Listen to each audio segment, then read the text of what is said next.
우리 한번 가슴에 손을 얹고 이렇게 말해볼까요? 예수님만으로 충분합니다. 네, 우리 친구들은 지금 이 설교 제목 잘 기억하셔야 돼요. 나중에 좋은 일이 있을 겁니다. 자, 어느 목사님이 어린 아들이랑 미녀와 야수라는 유명한 영화 보러 갔어요. 그 애니메이션으로도 나왔고 또 실사 영화로도 나온 거 우리 친구들도 잘 아실 거예요. 이제 영화가 시작되는데 어린 아들이 묻는 거예요. 아빠 목사님한테. 아빠, 영화 제목이 뭐야? 그랬더니 아빠가 영화관이니까 아들 그 귀에 대고 미녀와 야수야, 미녀와 야수. 그랬더니 아들이 엄청 큰 소리로 뭐? 미녀와 예수? 미녀와 예수? 저 소처럼 생긴 사람이 예수야? 그러는 거예요. 그랬더니 거기 영화관에 있던 분들이 미녀와 예수래, 미녀와 예수래 그러면서 막 킥킥 웃는 거예요. 그래서 아빠가 얼굴이 빨개져가지고 아들아, 저분은 예수님이 아니고 야수님이야, 야수님. 그랬대요. 여러분, 아이가 너무 순수하죠? 근데 이 아빠가 이제 집에 와서 아들이 잘 때 그렇게 기도했대요.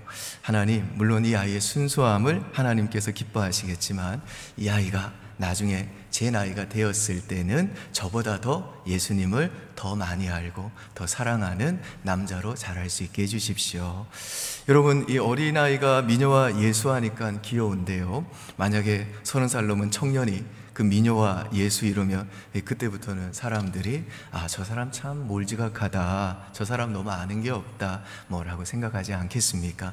물론 뭐 그런 모습이어도 우리 주님은 그런 순수함까지도 뭐 사랑하실 수 있겠습니다만은 우리 예수님의 소원은요, 저와 여러분들이 시간이 가면 갈수록, 나이가 들면 들수록 예수님과 시간을 함께 하면서 주님을 더 알아가는 것이라고 생각이 듭니다. 저는 오늘 이 예배를 통해서 이 자리에 있는 우리 어린 친구들로부터 어른들 모두가 예수님에 대해서 조금이라도 더 알아가는 그런 복된 시간 되기를 주의 이름으로 축원합니다. 여러분, 우리가 지금 살고 있는 이 시대를 가리켜서 포스트 모더니즘 시대라고 그래요. 조지 맥도웰이라는 분은요, 이런 얘기를 했어요. 포스트 모더니즘 시대의 가장 큰 특징은 절대 진리를 부인하는 거다 그랬습니다. 그래서 오늘날 사람들은요, 절대 진리가 어디 있어? 그런 거 다 누가 만들어낸 거지? 라고 이 절대 진리를 부인하는 겁니다. 그래서 포스트 모더니즘 시대는요, 이 절대 기준이 없고 내가 기준이에요. 자기가 기준입니다. 내가 옳으면 옳은 거고, 내가 싫으면 싫은 거고, 내가 옳지 않다고 여기면 옳지 않은 거예요. 그런데 우리 사랑하는 주일학교 친구들, 우리 그리스도인들에게 절대 진리는 뭐죠? 절대 진리는 뭔가요? 성경 말씀이에요. 성경 말씀은 뭐죠?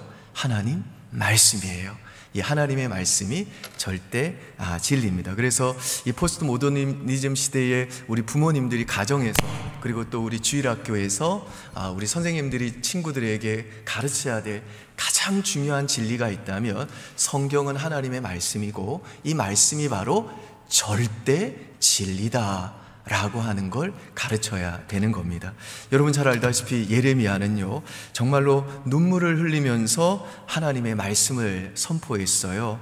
그렇지만 그 시대는 전부 다 그 예레미야가 전했던 하나님의 말씀을 무시하고 그 말씀을 듣지 않았습니다. 그런데 나중에 그 이스라엘 백성이 하나님 말씀 듣지 않다가 바벨론의 포로로 잡혀갔는데, 그때 그들이 다시 돌아오게 된 기준이 뭐였어요? 하나님 말씀이었어요. 예레미야가 전했던 그 말씀이었다고요.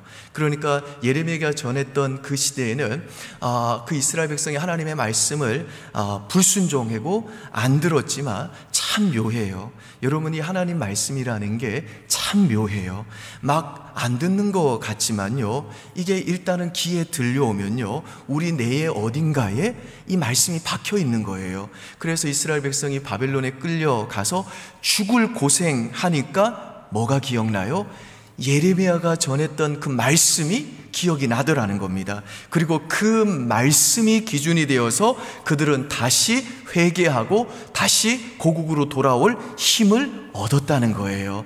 여러분, 하나님 말씀은요, 살았고 운동력이 있습니다. 절대 사라지지 않아요. 여러분, 미래에 지금 지금 반항하면서 하나님께 좀 등 돌리고 하나님 말씀 안 듣는 사람 있어도요, 우리는 그래도 따뜻한 마음으로, 사랑하는 마음으로 끝까지 포기하지 않고 하나님의 말씀을 그들이 듣든지 듣지 않든지 간에 정말 지혜롭게 전해야 됩니다. 그게 뭐 무슨 소용이 있겠느냐 그러죠? 그렇지 않아요. 일단 선포된 하나님의 말씀은 절대로 죽지 않습니다. 그래서 말씀이 어딘가에 사람의 심령이나 뇌 속에 팍 박혀 있으면요, 비록 그 사람이 나중에 하나님을 떠나고 정말 방황하고 자기 자신이 인생의 기준이 되어서 자기 멋대로 살다가 깨지고 넘어질지라도 그가 다시 일어나고 회복될 소망은 결국 그가 어떤 인생의 시점에 들었던, 그의 심령 속에 뿌려졌던 그 하나님의 말씀에서 오는 겁니다. 그래서 여러분, 어떤 분은 40살이 되었는데 어느 날 주일학교에 들었던 그 말씀이 기억나서 교회로 와서 하나님께 회개하고 돌아오는 사람이 있습니다. 어떤 분은요, 노인이 다 돼가지고 그 인생이 다 깨지고 난 다음에 자기 예전에 미션 스쿨 다녔대요.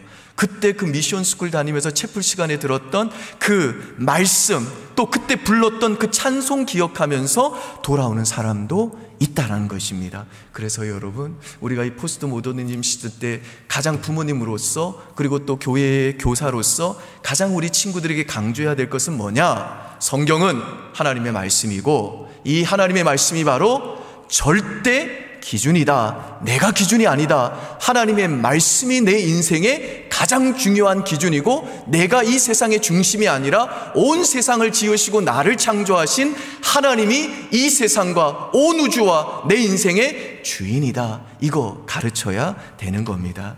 여러분, 하나님의 말씀은 100% 옳습니다. 아멘이신가요? 아멘. 하나님의 말씀은 100% 옳다라고 믿고 사는 신앙, 이게 바로 말씀 중심의 신앙입니다. 자, 그렇다면 하나님의 말씀이 100% 옳으면, 하나님의 말씀과 나하고 충돌이 일어나면 누가 틀린 건가요? 말씀이 틀린 건가요? 내가 틀린 건가요? 내가 틀린 거예요. 자, 그러면 하나님의 말씀과 내가 충돌되면 누가 변해야 되나요? 내가 변해야 되는 거예요. 하나님의 말씀에 비추어서 그 말씀에 따라서 내가 변하는 것, 이게 바로 회개예요. 예배 시간은요, 이 회개가 일어나는 시간입니다. 선포되는 말씀이 옳기 때문에 내 인생이 그 말씀이 맞지 않은 게 확인되면 그 말씀에 비추어서 내 인생이 변화되는 것, 이 회개가 일어나는 장소, 이게 바로 예배인 줄 믿습니다. 그런데 오늘날 사람들은요, 절대 진리니 하나님의 말씀을 선악의 기준으로 삼지 않고, 내 인생의 기준으로 삼지 않고, 내가 선과 악의 기준이라고 생각해요. 내가 중심인 거예요. 그래서 오늘날 많은 사람들은 안타깝게도 예수님만이 유일한 구원의 길입니다 라고 말하는 이 기독교가 전하는 절대 진리를 굉장히 불편해합니다. 배척해요. 그리고 배타적이라고, 아주 이 시대에 어울리지 않는 종교라고 매도합니다. 그리고 종교 다원주의자들이라고 있어요. 이 종교 다원주의자들은요, 야, 산으로 올라가는 길이 다를 뿐이지 결국 어떤 길로 올라가든지 간에 결국에는 도착하는 곳이 산꼭대기 아니냐, 그런 것처럼 모든 종교는 구원을 향해서 가는 거다. 어떤 종교를 믿더라도 결국은 길이 다를 뿐 이 구원이라는 정상에 도착하게 되는 거다라고 하면서, 뭐 이슬람의 알라를 믿어도 불교의 부처를 믿어도 다 우리는 구원받는다라고 주장을 해요. 그러니까 종교다원주의자들은요, 우리가 구원을 얻기 위해서는 예수님 한 분만으로 충분하지 않다고 얘기하는 겁니다. 근데 오늘 본문에 보니까 우리가 잘 아는 이 베드로 사도는 이렇게 말씀합니다. 다시 한번 볼까요? 4장 12절 다시 읽습니다. 다른 이로서는 구원을 받을 수 없나니 천하 사람 중에 구원을 받을 만한 다른 이름을 우리에게 주신 일이 없음이라 하였더라. 그러니까 우리 하나님은 우리에게 예수님 우로만 구원 얻는 이름을 주셨다는 거예요. 예수님 외에 다른 구원의 길을 하나님은 주신 적이 없다는 겁니다. 그러니까 예수님만이 우리에게 구원을 주시는 유일한 구원자시라는 거예요. 예수 그리스도 외에는, 하나님의 아들이신 예수 그리스도 외에는 구원받을 다른 길이 없다는 겁니다. 예수님 한 분만으로 충분하다는 거예요. 아멘이세요, 여러분? 아멘. 자, 그러면 예수님 한 분만으로 충분하다라고 하는 이 말의 의미가 뭘까요? 이 시간에는 이 말의 두 가지 의미만 짧게 한번 생각해 볼게요. 첫 번째, 예수님 한 분만으로 충분하다는 이 말씀의 의미는요, 예수님이 우리의 구원을 다 이루셨다는 겁니다. 여러분, 제가 좀 전에 종교다원주의자들은 산으로 올라가는 길이 다 다를 뿐이지 결국 어디로 가든지 산 정상에 도착하는 것처럼 모든 종교는 어떤 종교를 믿어도 다 구원받는다, 천국 간다 라고 주장한다고 그랬죠. 저는 그런 종교다원주의자들을 만나면요, 그분들과 다투거나 혹은 그분들을 공격하기보다는 이렇게 한번 진지하게 물어보고 싶어요. 아니, 자기 아들을 세상에 보내서 십자가에 못 박아 죽이는 아버지의 심정을 헤아릴 때 어떻게 종교다원주의가 가능할 수 있습니까? 당신이 아버지거나 어머니라면, 당신이라면 다른 길이 있는데 굳이 자녀를 제물로 죽이겠습니까? 이런 질문을 하고 싶어요. 그러니까 만약에 우리가 구원받을 길이 예수님 외에 다른 길이 있었다면 가장 기뻐하실 분은 종교다원주의자들이 아니라 하나님이셨을 거라는 겁니다. 왜냐하면 구원받을 길이 예수님 외에도 예수님을 죽이지 않아도 가능했다면 하나님이 그 사랑하시는 독생자이신 예수님을 십자가에 죽이지 않으셔도 되기 때문에 그렇습니다. 그런데 하나님은요, 우리를 구원할 다른 길이 없었기 때문에 우리를 구원하기 위해서 그 독생자이신 하나님의 아들이신 예수님을 이 땅에 인간으로 보내시고 우리의 모든 죄를 짊어지게 하사 십자가에 그를 내어주심으로 그 예수님이 피 흘려 우리의 죄값을 다 지불하도록 하시는 방식으로 우리를 구원해 주셨다는 겁니다. 왜냐하면 그 길 밖에는, 우리 하나님께는요, 우리를 구원할 다른 길은 없었기 때문에 그런 겁니다. 여러분, 이 세상에 있는 모든 것은 변합니다마는 하나님의 성품은 변하지 않습니다. 하나님은 변하지 않으세요. 하나님은 영원토록 동일하세요. 그래서 죄를 미워하시고 죄를 벌하시고 죄를 심판하시는 하나님의 거룩한 성품도 절대로 변하지 않습니다. 하나님의 그 거룩한 성품은 이 세상의 모든 인간의 죄를 전부 다 태우는 불과도 같아요. 그런데 하나님은 죄인을 또 사랑하시기 때문에 우리들이 죄로 인해 심판받고 멸망받기를 원치 않으셨던 겁니다. 그래서 하나님은요, 자신의 그 변하지 않는 거룩한 성품 때문에, 그렇지만 또 죄인을 사랑하는 그 사랑하는 성품 때문에 우리를 심판하는 대신에 우리의 모든 죄들을 다 모아가지고 십자가에 달리신 예수님에게 우리의 모든 죄를 다 올려놓은 다음에 우리가 받아야 될 그 하나님의 진노와 심판과 형벌을 우리 대신 예수님에게 다 쏟아부으신 겁니다. 그래서 예수님은 우리 대신 하나님의 그 심판과 형벌을 받아 십자가에서 우리의 죄값을 다 지불하시기 위해 피 흘려 죽으심으로 우리의 구원을 이루신 거예요. 우리의 구원을 완성하신 겁니다. 그래서 예수님이 십자가에서 뭐라고 그러셨어요? 내가 다 이루었다 그러셨어요. 뭘 다 이루었다는 겁니까? 우리의 죄값을 다 지불하시는 일을 이루셨다는 거예요. 우리의 구원을 다 이루셨다는 겁니다. 그래서 예수님이 우리를 위해 이루신 그 구원에는 부족함이 없다는 거예요. 예수님이 우리를 위해 이루신 구원은 완전한, 완벽한 구원이라는 겁니다. 여러분, 예수님이 우리를 위해 이루신 이 구원 안에는 뭐가 있냐 하면 우리의 과거와 현재와 미래의 모든 죄가 용서받는 죄사함의 복, 이게 있고요, 그리고 우리가 하나님의 자녀가 되는 권세를 얻는 복이 있고요, 또 우리들이 날마다 조금씩 예수님을 닮아가는 거룩해지는 복이 있고요, 영생을 얻는 복, 이 모든 복들이 예수님이 우리를 위해 이루신 이 구원 안에 다 들어가 있는 겁니다. 그래서 우리가 예수님을 믿기만 하면요, 우리의 구주와 주님으로 영접하기만 하면 예수님이 이루신 이 구원의 모든 복도 우리는 그냥 선물로 거저 받는 겁니다. 그래서 예수님이 이루신 이 구원 안에는요, 이 모든 복들이 다 포함되어 있기 때문에 예수님은 우리의 구원을 다 완전히 이루셔서 이 모든 구원의 복을 다 우리를 위해 이루셨기 때문에 우리가 구원받기 위해서는 오직 예수님 한 분만으로 충분하다는 것입니다. 아멘이시죠? 자, 여러분, 그러면 우리가 이 구원받기 위해서는 예수님을 반드시 믿어야 되는데, 자, 믿음이란 뭘까요? 믿음이 뭘까요? 우리 친구들, 제가 이 믿음이 뭔지 좀 설명하기 위해서 여러분에게 퀴즈를 하나 낼게요. 자, 우리 주일학교 친구들만, 영화부 아이들은 뭐 안 왔겠죠? 아무튼 영화부로부터 고등부까지만 이제 퀴즈 질문 대상이 되는 거예요. 제일 먼저 손 드신 우리 친구가 대답을 하면 그 친구한테 제가 이 선물을 주는 겁니다. 우리 김민성 목사님, 양성환 집사님 좀 올라와 주시겠어요? 여기 좀 서 계세요. 객관적으로 누가 제일 먼저 손을 드는지 이렇게 파악하기 위해서 두 분이 좀 수고를 좀 해주시면, 양옆에, 저 위까지 보셔야 되니까 양쪽에 쓰세요.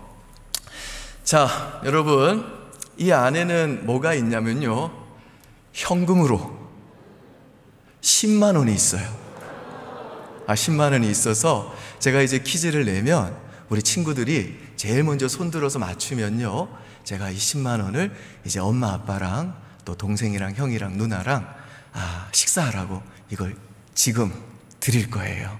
아시겠죠? 그러니까 우리 친구들, 이 안에 얼마 들어있다고요? 10만 원 들어있어요. 목사님이 큰 맘 먹고 넣었어요. 잘 한번 퀴즈 맞춰보세요. 자, 질문이 아주 쉬워요. 그래서 여러분들이 빨리 손을 들어야 돼요. 그냥 막 손도 안 들고 대답하면 무효. 손 들고, 그래서 우리 두 분이 제일 먼저 이렇게 딱 손 들었다고 생각되는 분한테 물어보면 우리 친구가 답을 제시하면 됩니다. 제가 지금 설교하고 있죠. 제가 지금 설교하고 있는데 지금 제가 전하는 설교의 제목이 뭘까요? 누가? 네, 누구? 목사 어디? 저기 저쪽에 지금 그쪽에 손 들고 계시는 저기 마스크, 검은 마스크 낀 우리 친구, 일어나서 대답해 볼까요? 아멘. 아유, 친구 너무 잘했어요. 김민소 목사님 갖다 주세요. 네.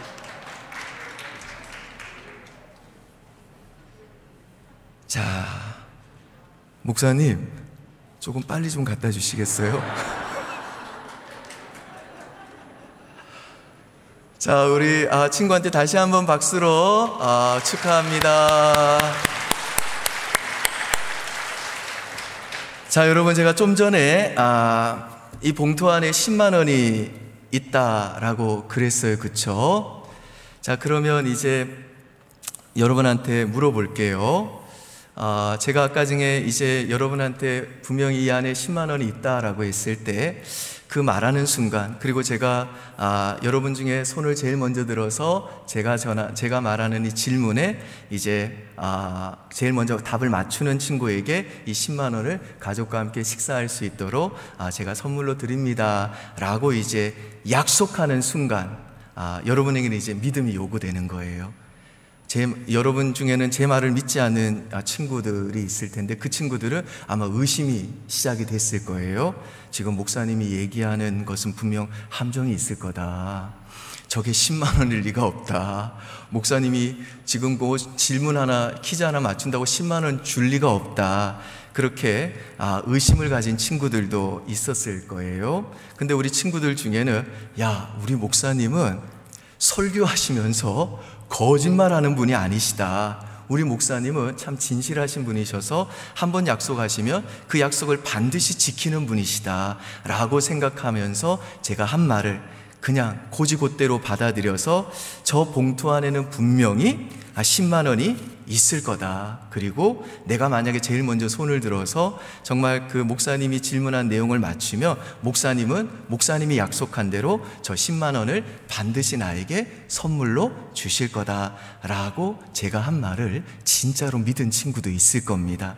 여러분, 우리가 구원받기 위해 필요한 믿음은요, 제가 조금 설명을 자세하게 할 수 없어서 간단하게 합니다만은 이런 것과 같아요. 그러니까 하나님께서 이 성경을 통해서 누구든지 예수를 믿기만 하면 예수님이 십자가에서 이루신 그 구원의 복을 내가 선물로 주겠다라고 약속하셨습니다. 그래서 이 말씀을 그냥 액면 그대로 믿고, 예수님, 저는 죄인입니다. 그런데 예수님이 하나님의 아들이시고 하나님의 말씀대로 그 예수님이 십자가에서 내 모든 죄를 짊어지시고 피 흘려 내 모든 죄값을 지불하시고 제 구원을 다 이루신 하나님의 아들이요 저의 구원자로 믿습니다. 그렇게 예수님을 믿음으로 나의 구원자로 내 마음에 영접하기만 하면 하나님께서는요, 예수님이 이루신 이 구원을 나에게 선물로 주겠다는 약속대로 우리에게 구원을 은혜로 선물로 주신다는 겁니다. 아멘이세요, 여러분? 아멘. 저는 오늘 이 자리에 있는 우리 모든 친구들과 그리고 우리 엄마 아빠들 모두가 예수님을 믿는 이 믿음 가질 수 있기를 주님의 이름으로 축복합니다. 자, 이와 같이 예수님 한 분으로 족하다는 이 말씀의 첫 번째 의미는요, 예수님이 우리의 구원을 다 이루셨다는 거예요. 두 번째, 예수님 한 분으로 충분합니다 라고 하는 이 말의 의미는, 예수님은 내가 흔들릴 때마다 내게 찾아오셔서 사랑으로 나를 붙잡아 주시는 나의 주님이시다라는 뜻입니다.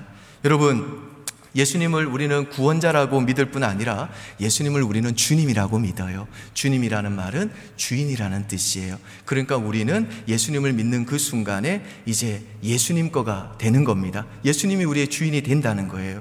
여러분, 우리가 예수님 거라면 우리를 누가 책임져 주시겠어요? 우리의 주인이신, 우리의 주님이신 예수님이 우리를 책임져 주신다는 겁니다. 그래서 예수님 한 분만으로 충분하다라고 하는 이 말은 무슨 말이냐 하면, 내가 누구에게도 말할 수 없는 불안과 낙심과 좌절과 염려와 시련과 상처가 있을지라도 예수님은 내 인생을 책임져 주시는 나의 주님이시기 때문에 예수님은 그런 연약한 나를 언제나 찾아오셔서 실패하고 넘어진 나를 다시 일으켜 주시고, 다시 안아주시고, 다시 새롭게 해주시고, 다시 회복시켜 주시는 사랑의 주님이시다는 것입니다. 여러분, 우리 청년들 중에 가끔 우리 목회자들에게 찾아와서 이런 고민을 털어놓는 분들이 계세요. 자기가 청년부 내에서 사귀던 자매랑 헤어졌대요. 저는요, 우리 청년들이 교회 안에서 사귀라고 얘기하거든요. 홍대 클럽 가서 사귀는 것보다는 낫잖아요. 그런데 그렇게 잘 사귀다가 남녀관계라는 게 헤어질 때가 있잖아요. 그러면 이제 형제가 그 자매랑 헤어졌다고 찾아와서 이렇게 토로를 해요. 목사님, 저는 연애 하나 지키지 못했어요. 그 자매가 참 좋은 사람이었는데 제가 그 자매랑 이렇게 좋은 기억을 남기기보다는 서로 이렇게 멀어져서 상처가 되었습니다. 사람 하나 못 지키는데 제가 리더할 자격이 없는 것 같습니다. 그렇게 의기소침해합니다. 그리고 리더를 안 하겠다는 거예요. 그러니까 이 형제는 내가 리더로 계속 섬기면 그 자매의 마음이 어려우면 어떡하나 하는 그 스스로에 대한 자책과 또 의심과 어떤 그 자매에 대한 또 배려의 그 마음 때문에 그런 고백을 하는 거죠. 그러면 저를 비롯해서 우리 청년부 목사님들은요, 그런 형제에게 이렇게 얘기해줘요. 그래, 그 자매는 참 귀한 자매일 거야. 그 자매는 정말 하나님께서 사랑하는 사람이겠지. 그러나 너의 부르심과 너의 사역과 너의 섬김의 근거가 그 사람에게 있을까? 그 자매에게 있을까? 그건 아니야. 사람이 너의 부르심을 결정하지 않아. 너의 부르심은 주님이 결정하는 거야. 그렇게 말해줍니다. 여러분, 여러분이 이성 친구와 이별하면 하나님께서 여러분을 못 쓰십니까? 여러분이 대학에 떨어지면 하나님께서 여러분에게 대학 붙고 나서 날 섬겨라, 그렇게 말씀하실까요? 여러분이 세상 사람들에 비해서 취업이 좀 늦어지면, 여러분이 지적으로 좀 부족하면요, 여러분이 좀 감수성이 좀 부족하면요, 노래를 좀 못하면요, 외모가 다른 사람들에 비해서 조금 딸리면요, 그러면 주님께서 여러분이 더 준비하고 더 수고하고 더 열심히 해서 내게 와서 나 섬겨라 그러실까요? 아니요, 예수님 그렇게 말씀하시는 분 아니세요. 우리 예수님은요, 예수님을 믿는 너의 믿음 그 하나로 내가 너를 붙들어 쓰고 너를 사용할 것이다 라고 말씀하시는 분이세요. 여러분, 우리의 믿음의 근거를 사람에게 두고 환경에 두면 우리는 언제나 흔들릴 수밖에 없습니다. 내 자신을 보고 내 자격을 보고 판단하면 우리는요 늘 불안하고 흔들려요. 아니에요. 신앙의 근거는 사람도 아니에요. 사람들의 평가도 아닙니다. 우리의 신앙의 근거, 우리의 부르심의 근거, 우리의 회복의 근거, 우리가 하나님께 나아갈 수 있는 이 예배의 유일한 근거는 오직 우리 주 예수 그리스도와 그분이 우리를 위해서 십자가 흘리신 보혈뿐인 겁니다. 여러분, 어제 혹은 지난주에 여러분 하나님이 싫어하시는 죄지었습니까? 그거 괜찮다는 거 아니에요. 그러나 우리 예수님은요, 그 괜찮지 않은 죄를 용서해 주십니다. 여러분, 혹시 인간관계에서 또 뭔가 하지 말아야 되는 말 했습니까? 또 여러분의 인생 가운데 지금 우울증 있으시나요? 공황장애 있으시나요? 불면증 있으시나요? 낙심 있으시나요? 불안 있으시나요? 실패 있으시나요? 대학 못 가셨습니까? 여러분이 취업에 번번이 지금 실패하고 계시나요? 외모가 좀 자신이 없으세요? 불안해하지 마십시오. 두려워하지 마십시오. 우리의 인생의 주인 되시는 주님이 우리에게 말씀하세요. 두려워하지 말라. 내가 너와 함께함이라. 놀라지 말라. 나는 너의 하나님이 됨이라. 내가 너를 붙잡아 주리라. 내가 너를 견고하게 하리라. 참으로 의로운 나의 오른손으로 너를 붙들어 주시리라. 주님은요, 이 말씀, 두려워하지 말라는 이 말씀을 성경 전체에서 366번을 하셨어요. 365일 1년 내내 하루에 한 번씩 얘기하시고도 한 번 더 말씀하셨다는 겁니다. 사랑하는 아들아, 사랑하는 딸아, 두려워하지 말아라. 왜냐? 예수님은 우리가 예수님을 믿어도 두려워할 걸 아시기 때문에, 불안할 걸 아시기 때문에 날마다 우리에게 이 말씀을 주시는 겁니다. 그러므로 사랑하는 여러분, 지금 여러분이 두렵고 불안한 중에 있다면 오늘 이 말씀과 함께 일어나시기를 주님의 이름으로 축복합니다. 여러분, 지금 제가 여러분에게 선포할 때 여러분 믿음으로 아멘 한번 해보십시오. 예수 그리스도의 복음으로 두려움은 떠나갈지어다. 예수 그리스도의 사랑으로 모든 낙심은 떠나갈지어다. 예수 그리스도의 품 안에서 모든 좌절은 떠나갈지어다. 예수 그리스도의 그 능력으로 모든 열등감은 사라질지어다. 아멘. 죄의 사슬도 예수님의 십자가로 끊어지고, 우리의 모든 실패도 예수님의 사랑으로 끊어지고, 예수님 한 분만으로 일어나는 인생, 예수님 한 분만으로 흔들리지 않는 인생, 예수님 지금 내 눈에 보이지 않는 것이 없고, 내 귀에 들리는 것 없고, 내 손이 성취한 것 없어도, 내 손에 잡힌 것 없어도 오직 예수님 한 분 때문에 경고할 수 있는 인생, 바로 그 사람이 저와 여러분, 그리고 우리 모든 주일학교 친구들, 우리의 모든 자녀들 될 수 있기를 주님의 이름으로 축복합니다. 여러분, 예전에 젊은이들 사이에서 엄청난 인기를 끌었던 게임 중에 앵그리버드라고 하는 게임이 있어요. 요즘도 하긴 합니다만 예전만큼은 그렇게 인기가 없는 것 같아요. 이게 핀란드에서 만든 게임인데요, 이 게임의 주인공은요, 새예요. 새. 근데 이 새가 묶여 있는 거예요. 그리고 날개가 없어요. 거기다가 또 다리도 없어요. 그러니까 날 수도 없고 뛸 수도 없는 거예요. 근데 이 새를 열받게 하는 게 뭐냐면 자꾸 돼지가 나타나가지고 자기 알을 훔쳐가는 거예요. 여러분이 앵그리 버드라고 한번 생각해 보세요. 날개가 없어요. 다리가 없어요. 근데 내 사랑하는 알, 내 사랑하는 새끼들을 자꾸만 돼지 같은 놈이 와가지고 막 잡아먹어요. 그러니까 미치겠죠. 어떻게 막 답답하겠죠. 새인데 날개가 없어요. 새인데 다리가 없어요. 답답하잖아요. 어떻게. 그래서 온몸으로 돼지에게 저항하는 거예요. 그게 앵그리 버드예요. 여러분이 앵그리 버드에 왜 많은 사람들이 희열을 느끼는 줄 아세요? 그 게임에 빠져드는 줄 아세요? 앵그리 버드가 나니까 그래요. 내가 새인데 날개가 없는 거예요. 다리가 없어요. 근데 내가 꼭 지켜야 될 거를 지킬 능력은 없는 거예요. 그러니까 온 몸으로 싸우는 거예요. 그러니까 앵그리 버드가 나라니까요. 그래서 사람들이 그걸 재밌게 하는 거예요. 앵그리 버드의 그 힘이 뭐예요? 앵거, 분노예요. 분노. 그래서 앵그리 버드 할 때는 막 분노심이 막 솟아오르는 겁니다. 근데 지금 이 시대에 특별히 사람들, 특별히 젊은이들의 코드가 뭔지 아세요? 이 분노예요. 그래서 21세기는 분노의 세기다 그러잖아요. 그래서 전 세계적으로 지금 테러가 일어나고 있고, 지금 러시아와 우크라이나 간의 전쟁도 있죠. 또 코로나 때문에 세계 곳곳에 지금 분노하는 사람들로 인해 시위가 막 일어나잖아요. 우리 청년들하고 한번 얘기 나눠보세요. 왜 결혼 안 하냐? 그럴 때 애들이 막 분노해요. 결혼하는 게 쉬운 줄 아냐고. 뭐가 있어야지. 집값이 이렇게 비싼데, 평생 직장 다녀서 월급 모아도 내 집 하나 장만하는 못하는 시대인데, 그러면서 막 분노해요. 젊은 부부에게 왜 애 안 낳냐? 그러면 또 막 분노가 일어나가지고 애는 낳으면 누가 키워주는데요? 애기 엄마들도 분노하고 아빠들도 분노하고 어른들은 또 어른대로 분노하고 젊은이는 또 젊은이대로 분노하고 정치를 보면 정치 또 엉망이라고 분노하고 전부 다 이 시대의 사람들은요 앵그리 버드들이에요. 여러분, 이런 분노의 시대를 살아가는 우리들에게 가장 필요한 게 뭘까요? 예수님이 그 생명을 버리시기까지 나를 사랑하시고 언제나 그 전능하신 주님이 내 곁에서 나와 함께 하신다는 걸 믿는 것, 이 믿음이 우리에게 필요한 겁니다. 여러분 생각해 보세요. 지금 여러분 곁에 누가 있습니까? 여러분 마음이 무너지고 깨어질 때 비를 맞는 것처럼 내 마음이 우울함에 젖어갈 때 누가 내 옆에 있어요? 예수님은요 하늘로 승천하시는 그 순간까지도 우리가 혹시나 잊어버릴까봐, 그 좋으신 천국 올라가면서도 우리들이 잊어버릴까봐 볼지어다 내가 세상 끝날까지 너희와 항상 함께 있으리라 그러셨어요. 저는 이 장면만 생각해 보면요 예수님이 그 하늘로 올라가면서 막 큰 소리로 외쳤었을 것 같아요.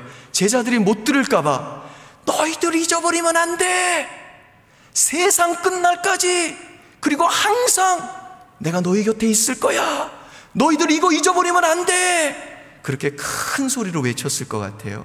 너희 감정이 어떨 때나, 너희 상황이 어떨 때나, 입시에 떨어졌을 때나, 아니면 취업에 어려움을 겪고 있을 때나, 너 인생이 너무너무 불확실할 때나, 그 어떤 누구도 너를 인정해 주지 않을 때에나 내가 너의 곁에 있을 거라는 거 너 잊으면 안 돼 라고 말씀하시는 겁니다. 아멘이세요? 아멘. 예수님, 여러분 꼭 기억하세요. 우리가 구원 얻기 위해서는 예수님 한 분만으로 충분합니다. 예수님 한 분만으로 충분해요. 예수님 한 분만으로 충분하다는 이 말은 예수님이 우리의 구원을 다 이루셨다는 것이고, 우리의 구원을 이루신 이 예수님은요 내가 흔들릴 때마다, 실패할 때마다, 슬플 때에도 언제나 내게 찾아오셔서 나를 떠나지 않고 언제나 내 곁에서 나를 붙잡아 주시는 사랑의 주님이시라는 겁니다. 바라기는 이 좋으신 예수님이 언제나 내 곁에 계심을 믿고 부디 예수님만 의지하시고 예수님만 사랑하시고 예수님만 전하는 저와 여러분 되시기를 주의 이름으로 축원드립니다. 아멘. 네, 우리 이 시간 한번 이 예수님 기쁜 마음으로 찬양 한번 할까요?